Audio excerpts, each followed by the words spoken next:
कहानी है जॉन टाइडोर की, जो कि एक ऐसा इंसान है जो ये कहता है कि वो साल 2036 से आया है। रेडी हो जाओ थ्रिल के लिए। नवंबर 2, 2000 एक इंटरनेट डिस्कशन फोरम में जहां पर लोग आपस में बात करते हैं, उसमें एक नया मेंबर ज्वाइन हुआ और उसके अकाउंट का नाम था जॉन टाइडोर और उसने ये पोस्ट किया, हेलो दोस्तों, मैं एक टाइम ट्रैवलर यानी समय यात्री हूँ और मैं साल 2036 से आया हूँ। साल 1975 में गया था एक IBM 5100 कंप्यूटर लेने, क्योंकि साल 2036 में हमारी टीम को उसकी जरूरत थी और 1975 से 2036 वापस जाते समय मैं बीच में साल 2000 में रुक गया हूँ, क्योंकि मुझे देखना है कि पास्ट कैसा था और Y2K नाम की एक कंप्यूटर प्रॉब्लम को भी मुझे देखना था। इस मैसेज ने पूरी इंटरनेट को हिला कर रख दिया था, पर ज्यादातर लोग तो यही मानते थे कि ये कोई फेक प्रोफाइल वाला आदमी है जो सिर्फ पब्लिसिटी और फेमस होने के लिए ऐसा कर रहा है। ज्यादातर लोगों ने तो इसे सीरियसली नहीं लिया। फिर उसकी पोस्ट का रिप्लाई करते हुए बहुत लोगों ने कहा कि अगर तुम सच बोल रहे हो तो इसका कुछ प्रूफ दो हमें। और उसके बाद उसने जो भेजा उसने सबके होश उड़ा दिए। उसने उस टाइम मशीन का डिजाइन पोस्ट किया और यहाँ तक कि उस टाइम मशीन की एक्चुअल फोटोज को भी पोस्ट की। ये देखकर सभी की होश ही उड़ गए। किसी को समझ नहीं आ रहा था कि ये क्या हो रहा है। जॉन टाइडोर का ये कहना था कि वो एक आर्मी है साल 2036 में और उसके दादाजी IBM कंप्यूटर कंपनी में जॉब करते थे और इसलिए उसके कॉन्टैक्ट्स, उसकी जान पहचान IBM में थी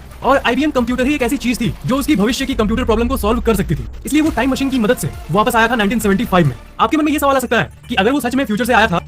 जी हाँ, यही तो अजीब बात है। उसने बहुत कुछ बताया था। जॉन टाइडोर ने एक पोस्ट किया था जिसमें उसने कहा था कि पेरू में एक बहुत ही बड़ी अर्थक्वेक आने वाली है। एंड गेस व्हाट, उसके उस पोस्ट के कुछ महीनों बाद ही 23 जून 2001 में पेरू में इतिहास का सबसे भयंकर भूकंप आया।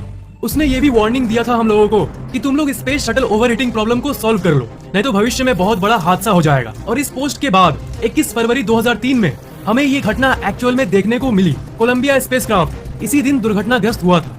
उसने और भी बहुत सारे बातों को बताया, जैसे ओलंपिक 2004 ही सबसे आखिरी ओलंपिक होगी और कई तरह के अलग अलग घटनाओं के बारे में कहा। पर जैसा कि हम जानते हैं ये सब बातें गलत साबित हुई और उसकी सारी बातों की एनालिसिस की जाए तो लगभग आधी बातें झूठी साबित हुई और आधी बातें सच्ची। पर अगर आप डीपली इसे देखोगे तो किसी इंसान की आधी भविष्यवाणी सच कैसे हो सकती है?